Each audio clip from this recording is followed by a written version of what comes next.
Good morning, everybody. Welcome to today's 1 million by 1 million strategy roundtable for entrepreneurs. 1M by 1M, as you know, is the first and only global virtual accelerator for technology startups. We do not charge equity in this program. That is one of the most important things to keep in mind right now, given the zombie epidemic going on all over the startup ecosystem in the world. Too much dilution up front, too early, too soon, and no room for pivots. If you dilute too much, too early, you cannot pivot. And this is a truth that is misunderstood, poorly understood, and entrepreneurs are charging headlong into financing without understanding that entrepreneurship equals customers, revenues, and profits. Financing is optional, exit is optional. So that's one major differentiator in the 1 million by 1 million program. Of course, we're a virtual and global accelerator. You can access the program from anywhere in the world.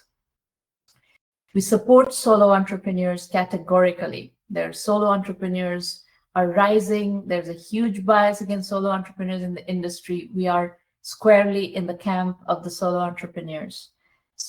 And the other thing is we support those of you who are bootstrapping with a paycheck, using entrepreneurship as a career lifeboat, as we call it. And we encourage this career lifeboat strategy. If you still have a job and you're anticipating, apprehending layoffs, if you want to work with 1 million by 1 million in building a business on the side so that you have something prepared if and when you encounter inevitable layoffs going on en masse right now, you are very welcome to join 1M by 1M. This is not something most accelerators do, support part-time entrepreneurs, but we do support part-time entrepreneurs. We've been doing this for a very long time. We started back in 2008, and a lot of the methodology was developed through case studies. Starting back in 2006, we started doing case studies and developing the 1M by 1M methodology. 1M by 1M was launched as a full accelerator in 2010. But these roundtables have been going on since 2008.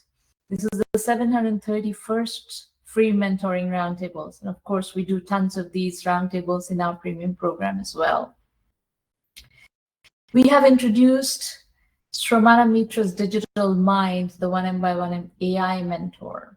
This is trained on 20 years of my work, writings, mentoring sessions, speeches, curriculum, case studies, everything has gone into training this AI mentor. It's working very well.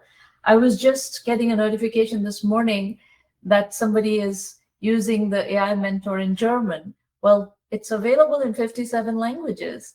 And that's a big deal because there are lots of people all over the world who don't speak English and have been shut out of the vast majority of the mentorship that is available in the entrepreneurship ecosystem, high quality mentorship. Well, this gives you access to Silicon Valley, really high quality mentorship in any language you want to use. And we've learned another thing in the course of doing this AI mentor product is that people don't really know how to work with AI. They don't know how to prompt AI to really get value out of it. So we released a free Udemy course, AI mentoring prompts to develop startup strategy, which is full of prompts in 33 languages. And you're very welcome to run your business through using these prompts and develop your strategy. And you'll get much, much further than where you are right now. I'm going to switch to the entrepreneur pitch session. This is a safe working session. You don't need to be defensive. You don't need to be nervous. I'm on your side. We are all on your side. The only agenda right now is to work on your venture and help you move forward. If you disagree with me, that is okay. It's your venture. You do what you want. I'll give you feedback based on my experience, and then you decide what you want to do with your venture. We're going to start with Mahesh. Mahesh, where are you dialing from? So I'm joining from Pune, Maharashtra, India. Okay, wonderful. Tell us, what are you working on? Priyagini? Right. So just a short background about myself. Chartered accountant, which is a US CPA equivalent. And I was into corporates for around 3 years. I was in EY in an audit consultant. After that, I joined Siemens as a finance controller. And during this period, started working on AI and AI tools which can help to these professionals. So started working on prompt engineering, context engineering, how we can build this agentic solution. So then I left my job and started full-time working on this thing. So after almost 11 months of R&D, now we have reached till here that the problem which we are solving here it is the pre-training data. Like now everyone is working on the same thing. They want the better model. Better model needs better data, and better data needs better data strategies. So this is what we are doing at Priyagini AI. So this is my pitch for you. So what's happening right now is a lot of pre-training data is coming from the common crawl. So that is one of the major reason LLM is getting hallucinated. So what we thought is, what if we have structured data already, and humans are not performing that well while generating such kind of structured data? So this is where Priyagini AI's agentic workflows comes in. So with the help of this agentic workflows, we are generating the pre-training data across different domains. So this is what we are doing at the Priyagini AI.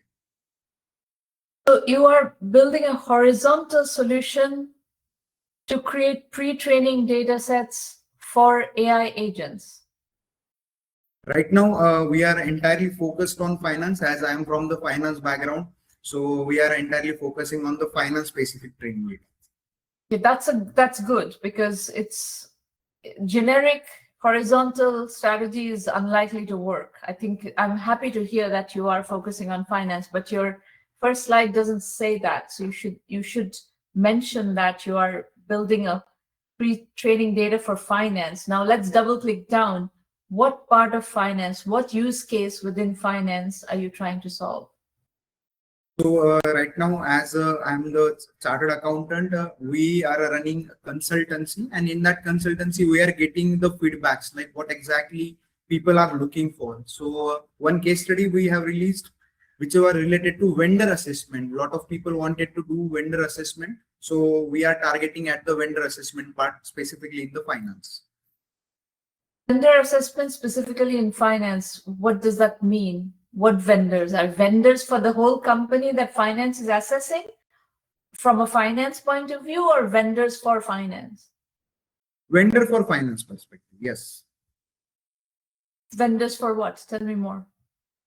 So, for example, as in India, now we are seeing a lot of solar energy projects are coming in India. Government has approved a lot of solar projects. So one client has come to us and he was asking about what are the vendors which are present in China.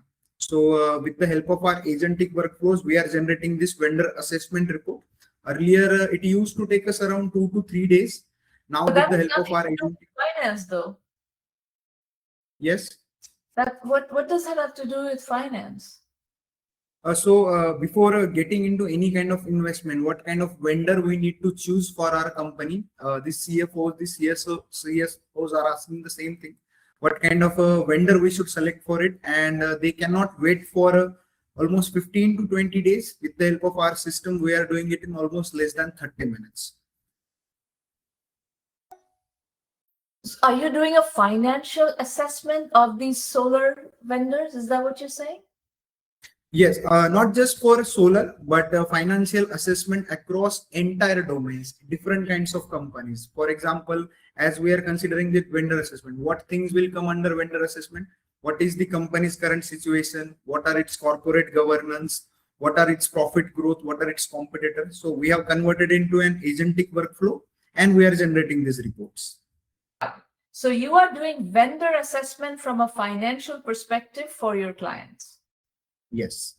Got it. So that needs to be, that is the positioning that you need to see. What you have in this, the first slide of your presentation is incredibly valuable real estate. And this doesn't say what I just extracted by talking to you and by asking you questions is your positioning. This should be on your first slide. Reduce hallucination in foundation models by generating high-quality pre-training data sets using AI agents. That's not what you're doing. What you're doing is you're doing vendor assessment using agentic AI from a financial perspective. That's what you're doing. That's your positioning. That's the problem you're solving. Financial assessment of vendors on behalf of customers. Then we will come to the question, what kinds of customers do you want to work with? What kind of customers are you working with currently? So none of this works. You don't have that, the container in which you're solving the problem. You understand what I'm saying? Totally understood. I just had a few discussion with a few of my friends, and what exactly we are doing at Kriagni AI is.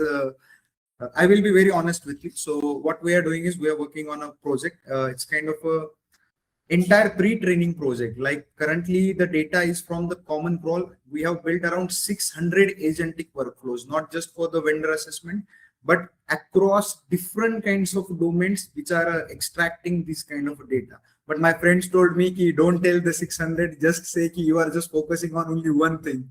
So that's why I got into the vendor assessment. But we have built agentic workflows across different domains for finance, for legal, for manufacturing. You will not be able to build a company with such a broad theme. You have to pick something that you can execute on. It's not a question of building 600 agentic workflows. You have to go to market with it, and you have to sell to thousands of customers. You have to build one thing that is highly repeatable. If you have 600 different workflows, 600 different domains, that's not going to work.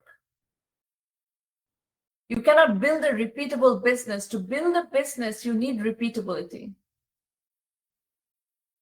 So you have to sell the same solution to a lot of companies. Otherwise, it's a services company, basically. Right. And even services companies don't scale unless there is focus and repeatability. So your friend is right in that he's asking you to choose one domain, one use case, one problem to solve, and then finding a lot of customers for whom to solve this problem.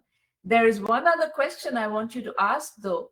Out of the 600 use cases that you are thinking about, is this the best one? Is this the mission critical one? Is this the one that is going to close deals fastest and get you to revenue the fastest? Or is there something else in your suite of agentic workflows that solves a more pressing problem?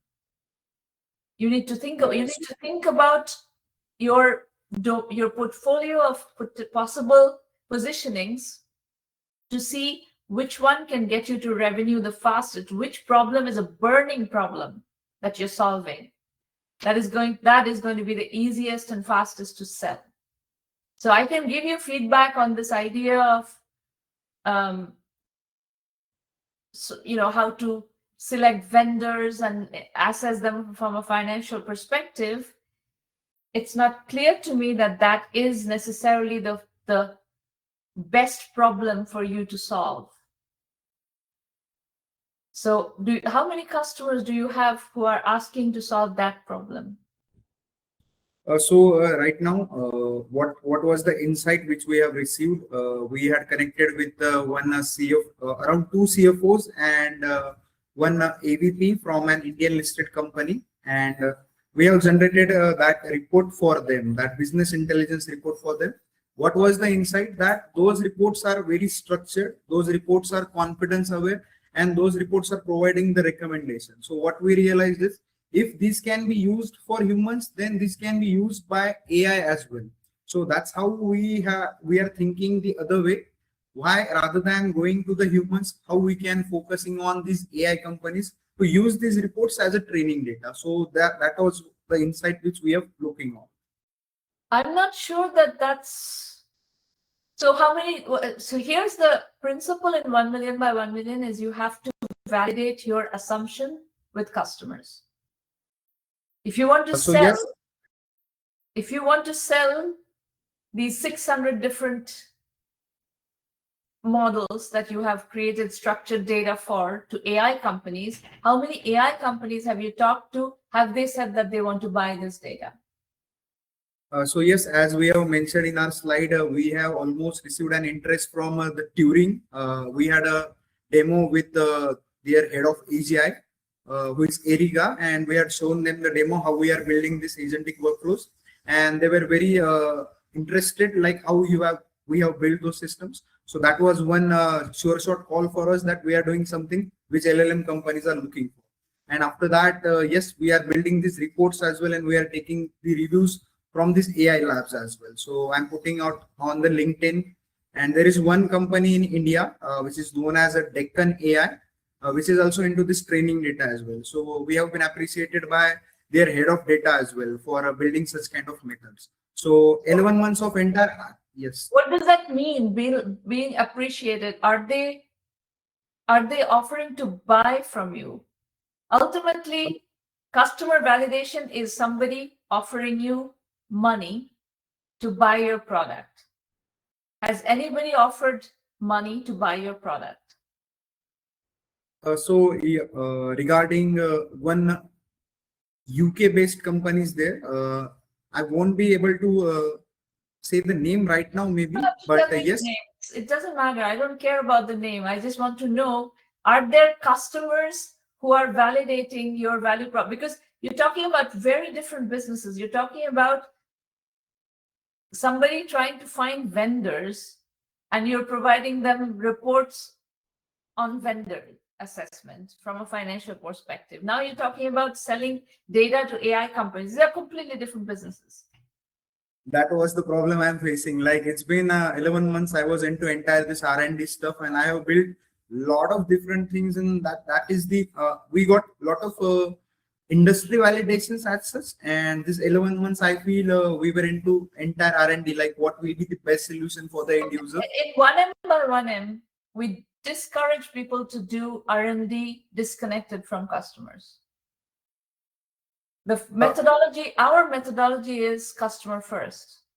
So we have to determine which customer are you going to go after, what business do you want to build, and then accordingly organize the rest of the business around it, including R&D, including product development. So now you have already put in 11 months of software development without any idea what is your customer strategy and whether. No.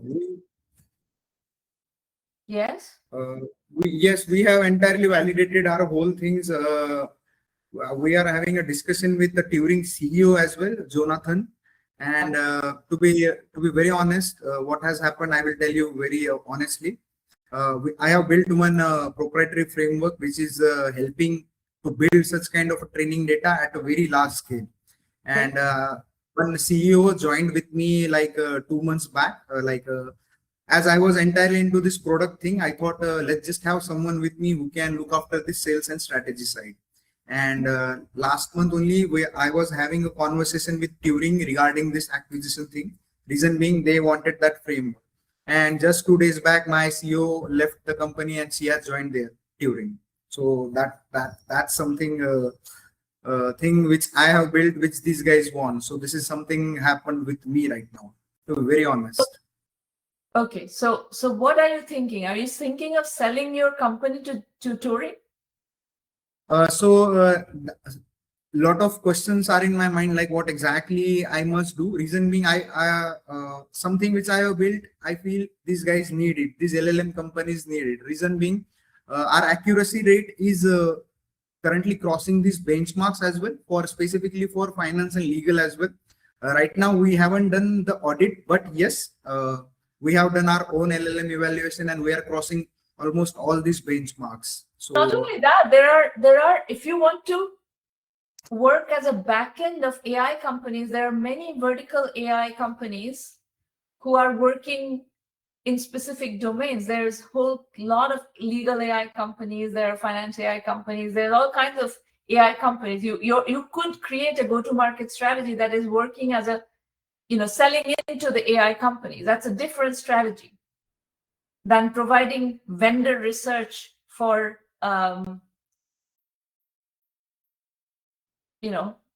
companies looking to audit vendors or evaluate vendors. That's a very different business.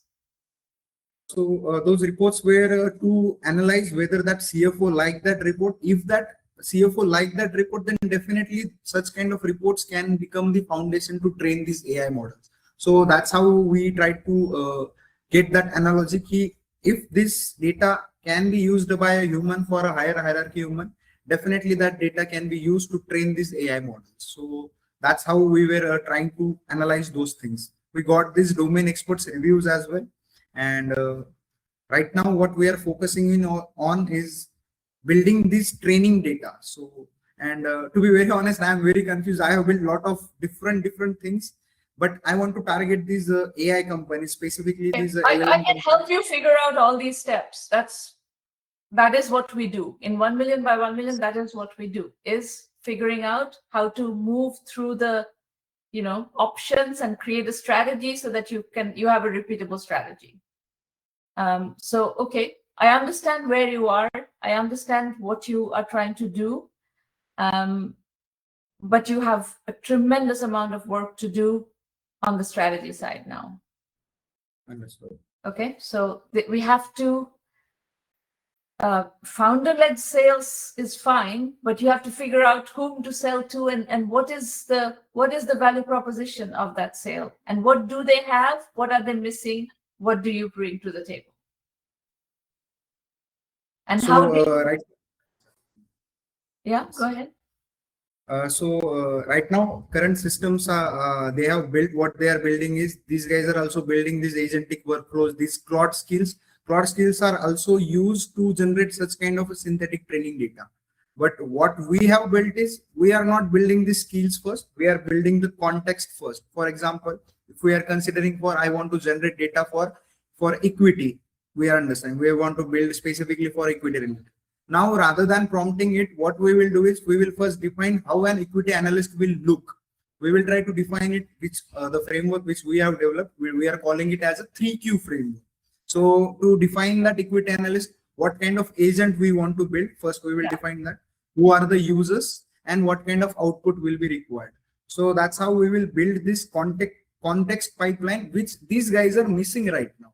So this kind of I think there is one very important thing that you should keep in mind, is that Turing is a horizontal AI solution,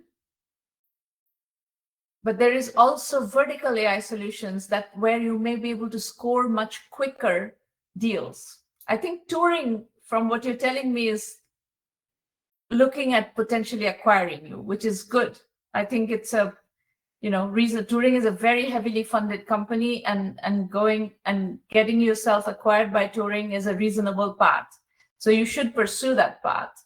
And I'm happy to we do a lot of bootstrapping to exit kind of situations. I'm a big fan of bootstrapping to exit, especially for a technical founder like you. Getting a good acquisition into a company like Turing may be a very reasonable, exit path. Yes. But you want to also create alternatives. You don't want to be in a situation where Turing is your only option. Right. Because if they don't acquire, then you're basically left high and dry. So you need to create options. So anyway, this is something I can help you with, definitely.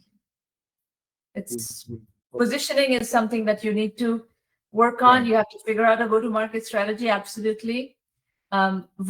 Yes, LLM companies, vertical AI, enterprise teams is going to so you can't do all three of those. You can't do LLM companies, you cannot do vertical AI, you cannot, and enterprise teams, all three at once. You have to pick one. And in some sense, Turing would fall. Turing is not exactly vertical AI, but they work on verticals. Right. So vertical AI is my read, just based on what you've told me, is that the best positioning that we're going to find and the best go-to-market we're going to find is for vertical AI companies. And Turing is one that has multiple verticals that they're working with. And there are other companies like Turing. So we need to identify all of those companies like Turing, all of Turing's competitors. For example, I would say Palantir falls in that category. Okay. Machinify falls in that category. There's a whole bunch of companies that fall in that category that do services-led vertical AI solutions for enterprises. I wouldn't send you directly into enterprise teams. That's not going to work. Yeah. And the LLM companies, the problem with the LLM companies, if you try to go there, is that they are working on a particular architecture, right? The transformer architecture is what they work on. Unless you create hooks through which you can plug into their architecture, they won't know how to absorb your data and bring that into their solution. So if you want to work with LLM companies, we'll still have to take that vertical AI positioning and go into those through that positioning. So I think my take is that I'm going to work with you to figure out the vertical AI strategy, and we'll figure out the go-to-market strategy around that. We'll figure out how you pitch, whom you pitch to, all of that, and then take it from there. Perfect. I know the investors of Turing quite well. Right. Okay. And I can get you to Machinify as well. So anyway, this is very interesting. What you're doing is very, very interesting, and we will figure it out. So I recommend that you join the premium program. I'll spend a moment now to explain how to join the program and how to work with me, and then we'll take it from there. So folks, you are essentially everything is virtual, and anyone from anywhere can access 1Mby1M. So everything starts at https:1Mby1M.com. The AI mentor is accessible from our website as well as directly from delphi.ai.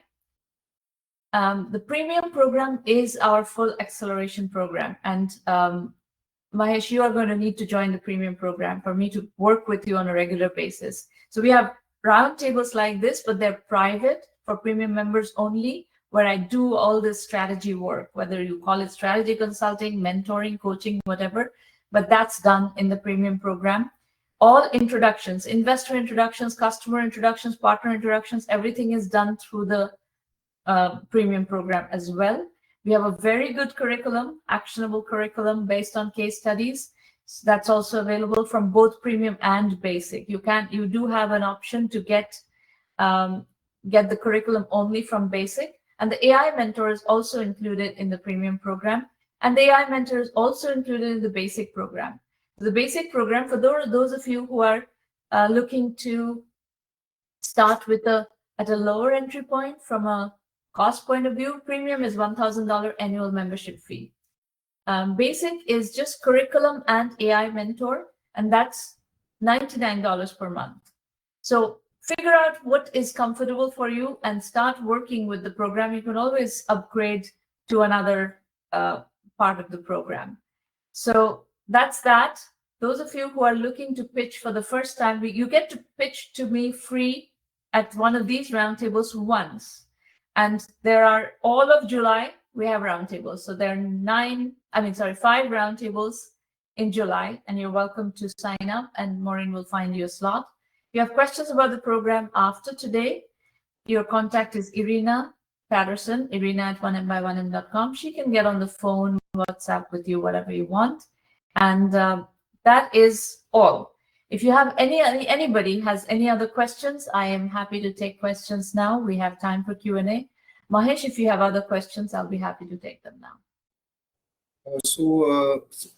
Something I wanted to discuss, like apart from this, what was happening during this period. We were entirely into this language model thing, but I got a lot of requests for do you guys provide this embodied AI data for this physical AI data? What I started doing is let's just have some kind of a research on this, what exactly happening at this physical AI side. So went a lot deep into it and came to know this is entirely a different market which is going into the world, like this. So Mahesh, part of being successful as a founder, as a startup founder, is saying no to a lot of things.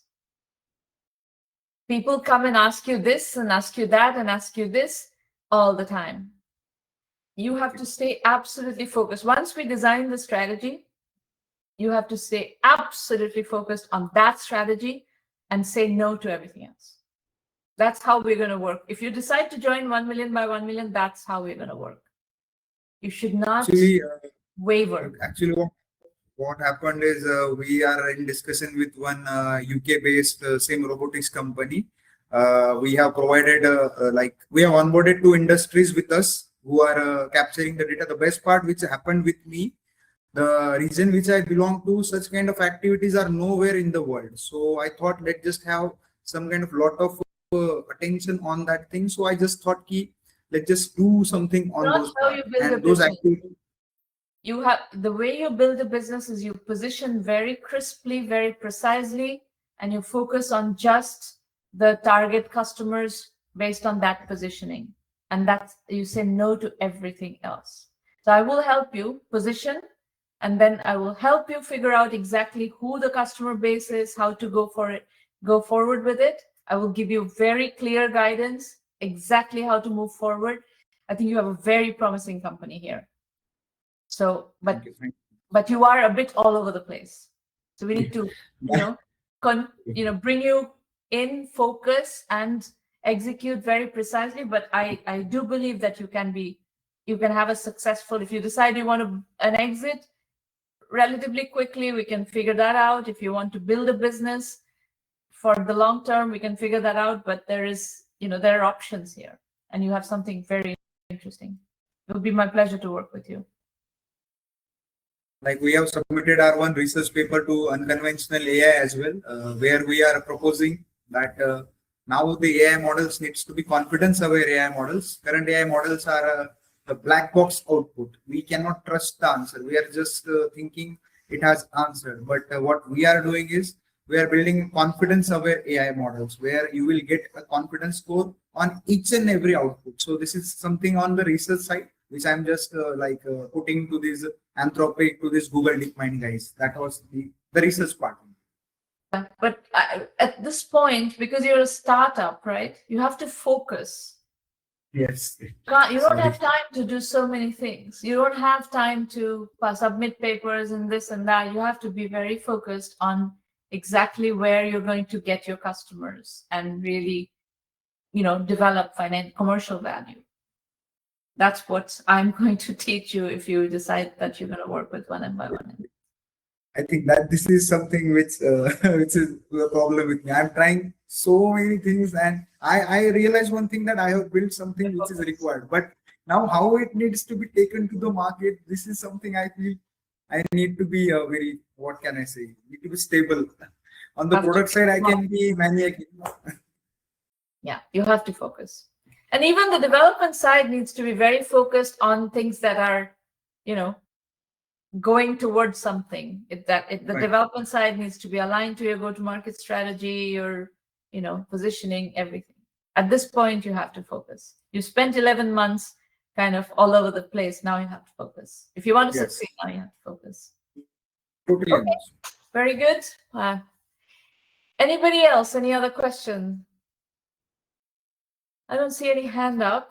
So, Maureen, I'm going to adjourn. Let me cut the recording.